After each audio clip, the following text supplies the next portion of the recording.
Hola, buenas tardes, ¿cómo están? Hoy lunes 19 horas, seguimos con nuestros ciclos webinar, estamos a full, ya a esta altura del año, pero con muchas ganas. Agradecemos al laboratorio Gador el auspicio que hace de esto posible. Hoy con un tema para nosotros los clínicos súper cotidiano, el rol de los nuevos anticoagulantes orales, y agradezco muchísimo al doctor Juan Torres, médico clínico de nuestro hospital, que preparó esta brillante presentación que vamos a escuchar todos en breve. Así que hagan las preguntas que quieran a través del chat de YouTube, que vamos a ir contestando. Y también aquí abajo en el Zócalo va a aparecer el email, donde ustedes pueden mandar un mensaje para así recibir algunas preguntitas choice con respecto a esta charla, y así recibir después el certificado. Bueno, Juan, mil gracias por estar nuevamente con nosotros, así que estamos a full los miércoles con los Ateneos y los lunes con los webinars.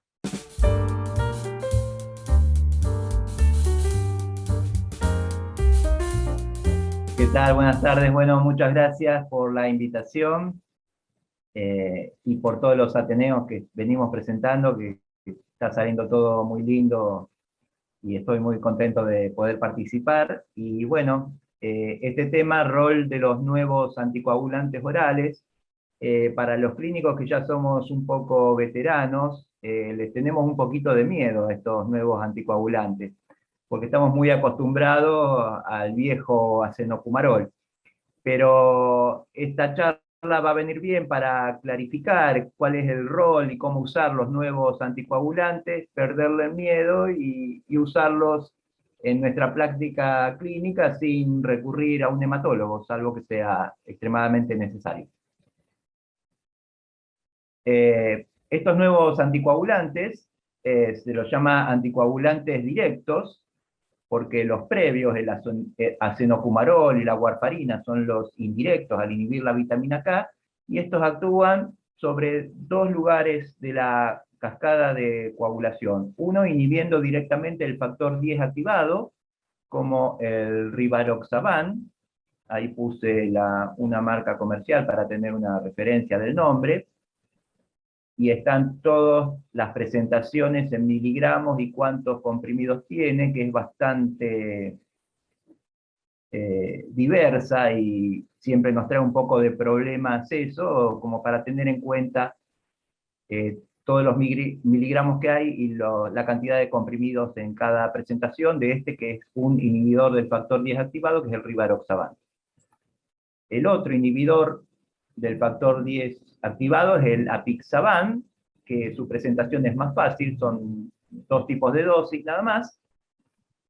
Después, el otro es un inhibidor directo de la trombina, que es el dabigatran, que viene en tres tipos de dosis. Estos nuevos anticoagulantes, como efecto de clase, con respecto a los viejos anticoagulantes, a la warfarina, tienen similar eficacia y mejor seguridad, midiendo la seguridad como menor sagrados intracanales.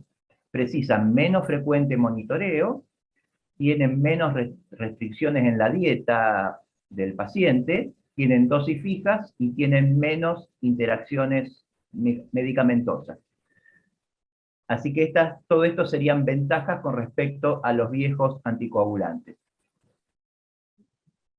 Y desventajas es que no hay un antídoto, como la vitamina K para los viejos anticoagulantes, que el costo es mayor, y que puede haber menor adherencia del paciente por costos y por una falsa sensación de seguridad porque requieren menos monitoreo. Y entre sí, estos tres anticoagulantes, no hay trabajos randomizados prospectivos que comparen un anticoagulante directo con otro, o sea, comparar rivaroxaban con apixaban o con dabigatran, y se considera estos tres agentes que son de similar efectividad y seguridad. La indicación más frecuente de anticoagulación es la fibrilación auricular, que es la arritmia crónica más frecuente. La fibrilación incrementa el riesgo de tromboembolismo 5 veces, duplica el riesgo de muerte, y anticoagular es la medida que más impacto tiene en la reducción de la mortalidad asociada con la fibrilación auricular. ¿Y a quién voy a anticoagular que tenga fibrilación auricular? Lo que uno como clínico piensa, no intuitivamente, sino racionalmente, se puede aplicar en guías, que las guías de anticoagulación son CHAT2 o CHAT2-VASC, que con una puntuación de 2 o más, ya tiene el paciente indicación de anticoagulación. A su vez se contrapone con una guía de sangrado, ya, qué paciente si lo anticoagulo puede desangrar, tiene mayor riesgo de sangrado, y esa escala se llama Hasbled, que tiene que ser menor de 3. Si da más de 3 puntos esa escala de sangrado, es de alto riesgo el paciente. Esto Y es fíjense con qué interesante, poco, Juan. Fíjate ¿sí? qué interesante que es estas guías clásicas, donde uno maneja la indicación por un lado y el sangrado. Pero ojo, también en una cosa que nos sucede a nosotros diariamente son esos adultos mayores frágiles. ¿Entendés? Esos adultos mayores frágiles, donde a veces uno siempre dice alguien que pueda controlar bien la medicación, que pueda estar seguro que esté tomando bien la medicación, ni que hablar si tiene alguna inestabilidad en la marcha y caídas, pero el hecho del cuidador, lo que uno puede llamar entre comillas el cuidador lúcido, que esté ahí de alguna manera pendiente, a nosotros también nos da una gran seguridad a la hora de utilizar estos medicamentos. Por supuesto, hay que tener una larga charla con el paciente sobre qué implica anticoagular, que entienda bien lo que se va a hacer, él y su acompañante o cuidador, y evaluar todo el entorno, todo el futuro, rechequear que el paciente esté tomando la medicación bien, que entienda lo que pasa y cuáles son los riesgos y los potenciales motivos de consulta. Y fíjate en la escala CHAT2, con qué poco tiene un paciente con FA y indicación de anticoagulación. Ya solo con la edad y con ser hipertenso tiene indicación de anticoagulación en esta escala. Y después agrega ACV previo, insuficiencia cardíaca, diabetes. Y en la otra escala agrega, baja la edad de indicación de anticoagulación, da un punto más entre 65 y 74 años. Si es sexo femenino, suma un punto más, así que amplía la indicación de la anticoagulación bajando la edad de los pacientes. Y esta es la escala de alto riesgo de sangrado, con mayor o igual a 3 puntos, y ya con mayor de 65 años tiene un punto, si toma otras medicaciones o alcohol tiene un punto, si es un hipertenso no controlado tiene un punto, si tuvo sangrado o ACV previo también suma, así que nos movemos entre un margen estrecho entre la indicación amplia de anticoagulación que hay y la posibilidad de sangrado importante que también hay. Entonces, dentro de ese margen tenemos que adecuar a nuestro paciente para indicarle la anticoagulación, para salvarlo de un accidente cerebrovascular y evitar los riesgos de la anticoagulación, teniendo en cuenta todo el entorno global de cada paciente. Sí, es súper interesante cómo la edad está en las dos. La La edad edad está está en el riesgo de que hay que anticoagularlo y en el riesgo del sangrado, ¿no? De los dos lados está. exactamente. Y tenemos que caminar por ese margen para no hacer más daño de lo que podría ser un eventual accidente cerebrovascular con un sangrado mayor.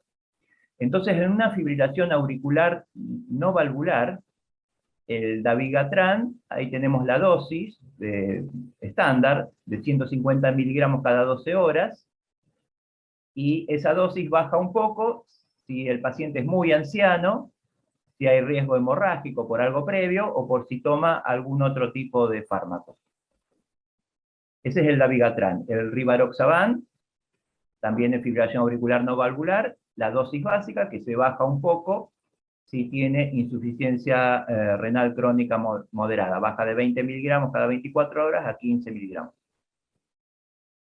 Y el apixaban son 5 miligramos cada 12 horas, y baja también si es mayor de 80 años o tiene insuficiencia renal crónica. Se baja la mitad la dosis. Pero en la fibrilación auricular acompañada de alteración valvular se prefieren los viejos anticoagulantes, el acinocumarol, que usamos más que nada acá, y la warfarina. Eso sería en el caso de fibrilación auricular. Ahora, si tenemos una cirugía programada de rodilla o de cadera y queremos hacer prevención de trombosis venosa profunda y OTEP, podemos utilizar estos anticoagulantes y comenzar a utilizarlos después de la cirugía, por ejemplo el dabigatran, 1 a 4 horas después, durante 10 días para una cirugía de rodilla, y para una cirugía de cadera, que es una cirugía mayor, también 1 a 4 horas después de la cirugía, pero durante 28 a 35 días. Y se bajan un poco la dosis si el paciente tiene insuficiencia renal crónica de moderada en adelante, o es muy mayor, o utiliza otros fármacos. Así que entre 1 y 4 horas después de una cirugía programada de rodilla o cadera, se puede comenzar con este anticoagulante. El rivaroxaban, ahí está la dosis, 10 miligramos día, durante 2 semanas para una cirugía de rodilla programada y durante 5 semanas para una cirugía de cadera programada. Y se inicia 6 a 10 horas después del final de la cirugía. Y el apixaban, 2,5 miligramos cada 12, también 12 a 24 horas después de la cirugía, 10 a 14 días para la de rodilla y 32 a 38 días después de la de cadera. Fíjate que estamos empezando a anticoagular después de la cirugía y el paciente no recibe heparina previa. Así que es una cosa práctica y más sencilla de hacer en forma ambulatoria para cuando el paciente se va de alta luego de la cirugía. Esto es muy importante porque, bueno, hoy por hoy todavía se usa mucho la heparina y a veces se van o a instituciones y empiezan a la rehabilitación de a poco, y siempre la pregunta del millón es ¿hasta cuándo? ¿Hasta cuándo sigue con la profilaxis? Cuando quizás son adultos muy mayores, donde todo lo que tenga que ver con la rehabilitación se hace más lento. Sí. Se hace más lento, tiene obviamente todas sus cuestiones en pacientes frágiles, entonces siempre está, así que me parece bárbaro tener esto como una nueva estrategia para no estar pinchándolos, y es clave los días, hasta cuándo se lo va a dejar en prevención primaria. Más o menos 15 días en la de rodilla y 1 mes en la de cadera. Y pensá que el lío que es armar en domicilio 2 inyecciones por día de heparina, con por ahí un enfermero que tiene que ir 2 veces. Es un problema que esto lo puede obviar fácilmente.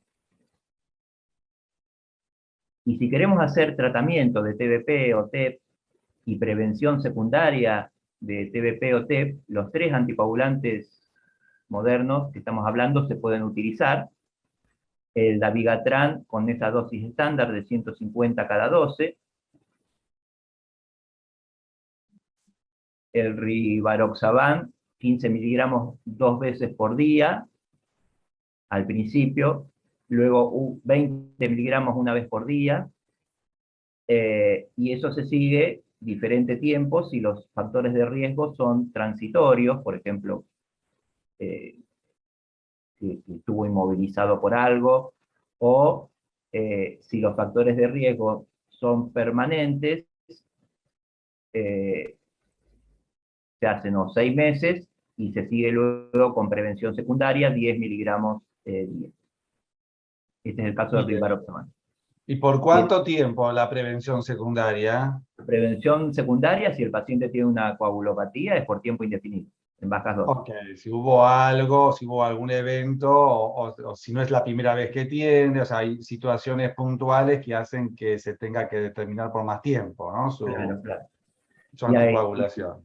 y también el tratamiento de la TBP o TEP con apixaban, 10 miligramos 2 veces por día, por 7 días, luego la dosis se baja, y la prevención secundaria, si hay que dejarlo, es con menos dosis, 2,5 miligramos 2 veces por día permanente. Estos serían los tres para TBP, TEP. Y también estamos tratando un TEP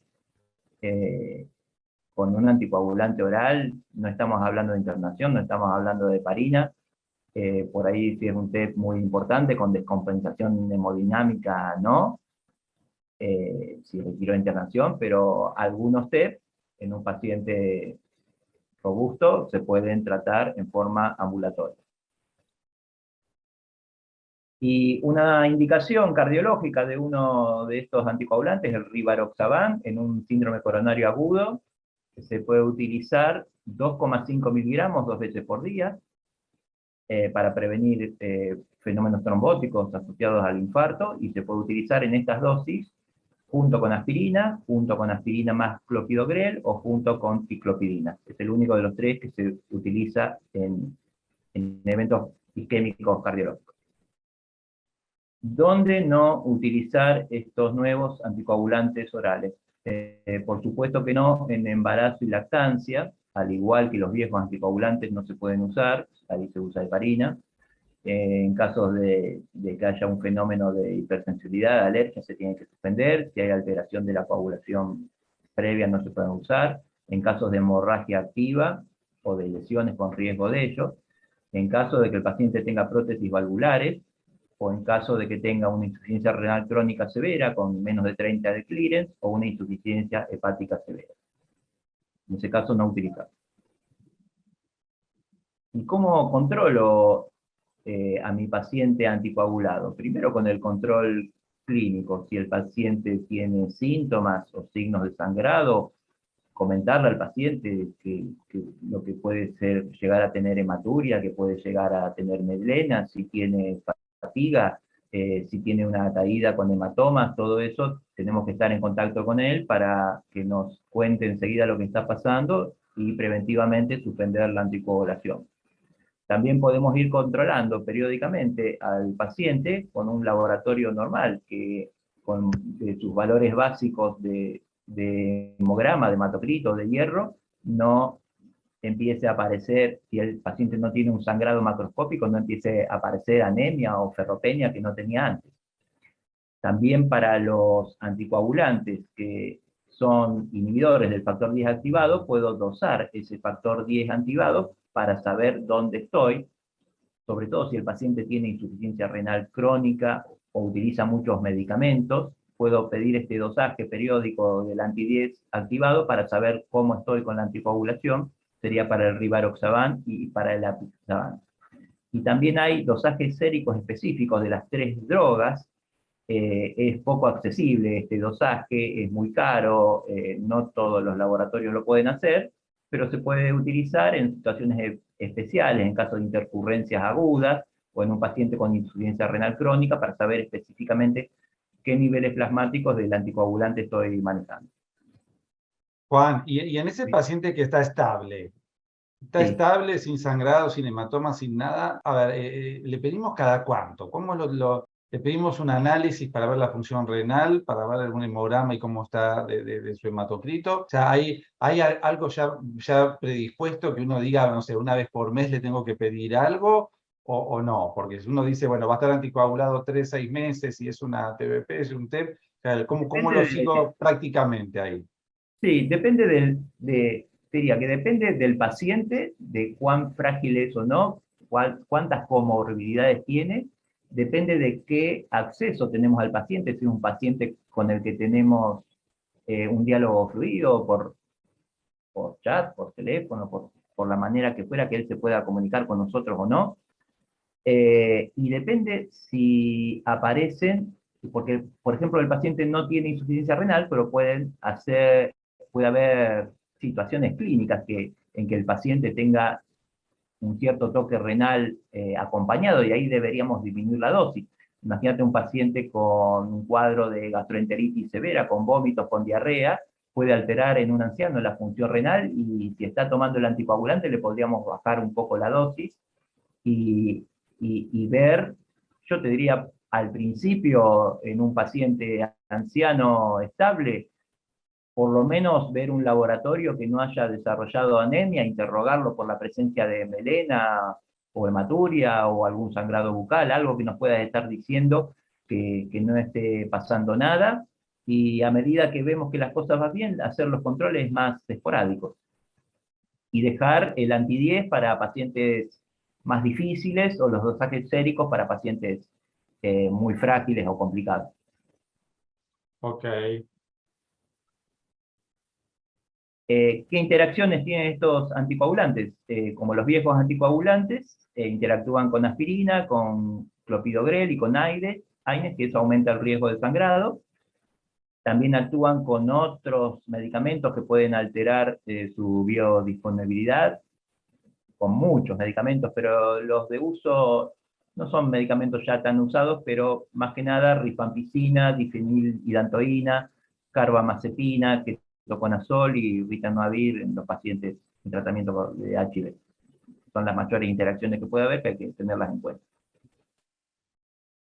Y algunas situaciones especiales que se pueden dar en la práctica cotidiana, como cambio de un viejo anticoagulante, de la sinocumarol, básicamente, a estos nuevos anticoagulantes, para pasar a dabigatran cuando el RIN sea menor de 2, para pasar a rivaroxaban, también cuando el RIN esté bajo, y el apixaban cuando el RIN sea menor de 2, puedo ir ahí, superponer el nuevo anticoagulante y suspender el anticoagulante anterior, acenocumarol. O cómo cambio estos nuevos anticoagulantes a un viejo anticoagulante, si el paciente por ahí tiene problemas de costos que no lo puede pagar y quiere volver a su viejo anticoagulante. Ahí podemos ver cómo se mantienen ambos anticoagulantes al principio, hasta que el paciente con el acenocumarol llegue a un RIN mayor o igual de 2, sería más o menos similar de cuando uno pasa de heparina al viejo anticoagulante. Y cómo paso desde la heparina de bajo peso molecular a un nuevo anticoagulante de acción directa, se introduce en el mismo momento que se retira la heparina, o 2 horas antes de retirar la heparina, se comienza con el nuevo anticoagulante oral. ¿Cómo cambio al revés, al anticoagulante oral, a la heparina de bajo peso molecular? Básicamente, entre 12 y 24 horas de la última dosis del anticoagulante vía oral que le di, ya puedo suspender el anticoagulante oral y comenzar con heparina. ¿Qué pasa si esto es de todos los días, tengo que ir al dentista, viene el paciente está anticoagulado, el paciente hay que enseñarle que le tiene que decir a cualquier médico que no lo conozca que está tomando anticoagulantes, sobre todo al dentista? En el caso de extracciones dentales, anestesia local, endodoncia, biopsias bucales, cirugía menor oral, retrasar el procedimiento lo más posible después de la última dosis oral, o suspender la última dosis 24 horas antes del procedimiento dental que se le va a hacer. No habla de que haya... Es decir, si esto es si se va a tener en la consulta con el odontólogo un día a la mañana, el jueves a la mañana, ya el miércoles no toma. Exactamente, así. Y la pregunta es, bueno, y la pregunta que siempre es, ¿cuándo retoma la medicación? Si no ha habido un sangrado importante en ese procedimiento dentario, ya lo puede reiniciar al otro día. Si no, avisa y estamos en contacto con el paciente y vemos si lo prolongamos a 48 horas. Perfecto. Otras cosas que pueden pasar: una cirugía menor dermatológica, una cirugía de cataratas con anestesia local, también igual que lo bucal, retrasar el procedimiento lo más tarde posible después de la última dosis, y si hay alto riesgo, se suspende una dosis antes de la intervención de cirugía de cataratas o una biopsia dermatológica. En el caso de que haya que hacerle al paciente una endoscopía digestiva, si es de alto riesgo hemorrágico, se suspende entre 24 a 48 horas antes y se reinicia 24 a 48 horas después. Es bastante práctico el manejo. Yo pensaba que había que suspenderlos más tiempos, pero en realidad con 24 horas estamos bien, y 48 horas para cualquier procedimiento en pacientes más frágiles o con insuficiencia. Exactamente, ese es el punto. Siempre ahí yo estaba esperando a ver si le ibas a decir que lo dijiste ahí en ese, con insuficiencia renal esperás un poco más, son 2 días antes. Sí, sí, sí. Y si el paciente tiene una cirugía mayor programada, también se suspende entre 24 horas si el paciente es estable, a 48 horas antes si por la cirugía o por el paciente hay mayor riesgo hemorrágico, y se reinicia cuando no haya una hemorragia activa por los drenajes, una cirugía mayor, e inclusive si todo anduvo bien, se puede reiniciar a las 4 o 6 horas de la cirugía. Y salvo que el paciente no tolere la vía oral, o si tiene un hilio posquirúrgico, en vez de usar estos anticoagulantes orales, se utiliza heparina de bajo peso molecular, y después, cuando esté de alta, lo pasamos a su anticoagulación oral habitual previa. Y si es una cirugía mayor urgente,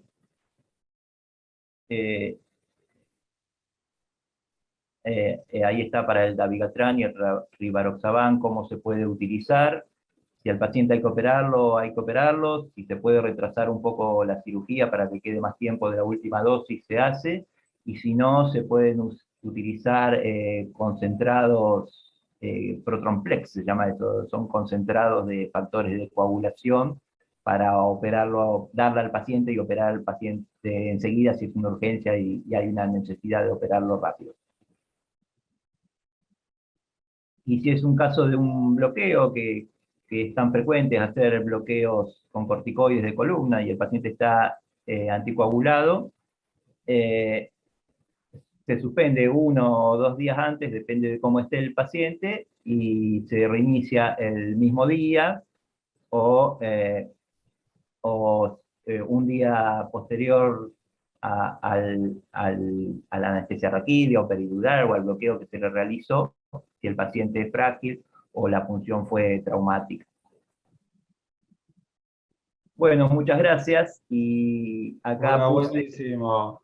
acá Buenísimo. está, te cuento Bueno, esto. Este hombre fue el general Eisenhower, fue presidente de los Estados Unidos en 1955, y siendo presidente de Estados Unidos tuvo un infarto con arritmia, y fue el primer paciente de la historia que recibió un anticoagulante oral, que fue warfarina. Pero fue un secreto de Estado, nadie sabía, nadie se podía enterar que le dieron eso, porque era la primera vez que se usaba, y solo se había utilizado hasta ese momento la warfarina como veneno para ratas.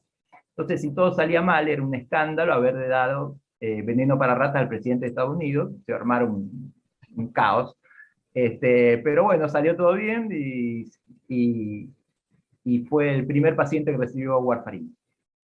bueno, espectacular. Mil gracias, Juan. 2 cositas a ver si vos estás de Sí. acuerdo, que como para agregar alguna cosita a lo que vos comentaste espectacularmente recién.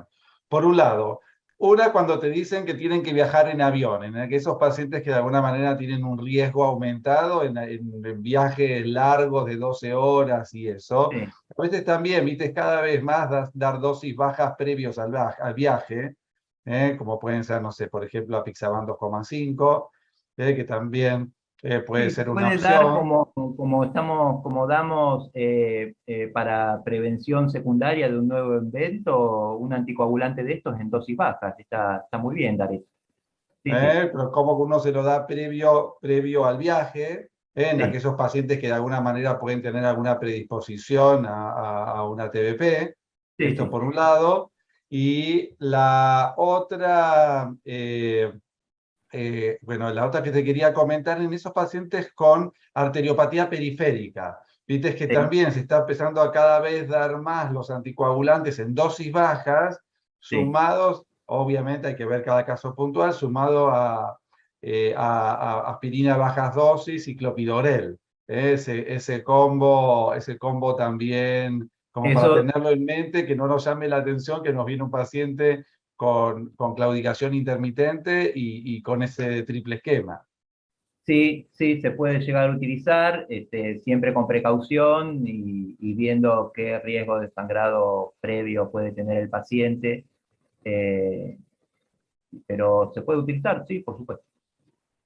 Ok, bueno, Juan, espectacular en todo, en el contenido de tu presentación y en el tiempo, que para nosotros es un punto también muy importante. Así que Bueno, bueno, mil gracias por estar aquí con nosotros esta vez y bueno, hagan las preguntitas Choice para después tener el certificado. Aquí de nuevo va a aparecer aquí en el Zócalo, donde a los que todavía no saben bien cómo es el sistema, para mandar un email a nuestras secretarias para luego recibir las preguntas y poder tener el certificado. Bueno, un abrazo enorme y los esperamos muchísimas a todos para un nuevo capítulo el lunes próximo que saldrá a las 19 horas. Gracias, Juan, un abrazo gracias a enorme. ustedes. Gracias.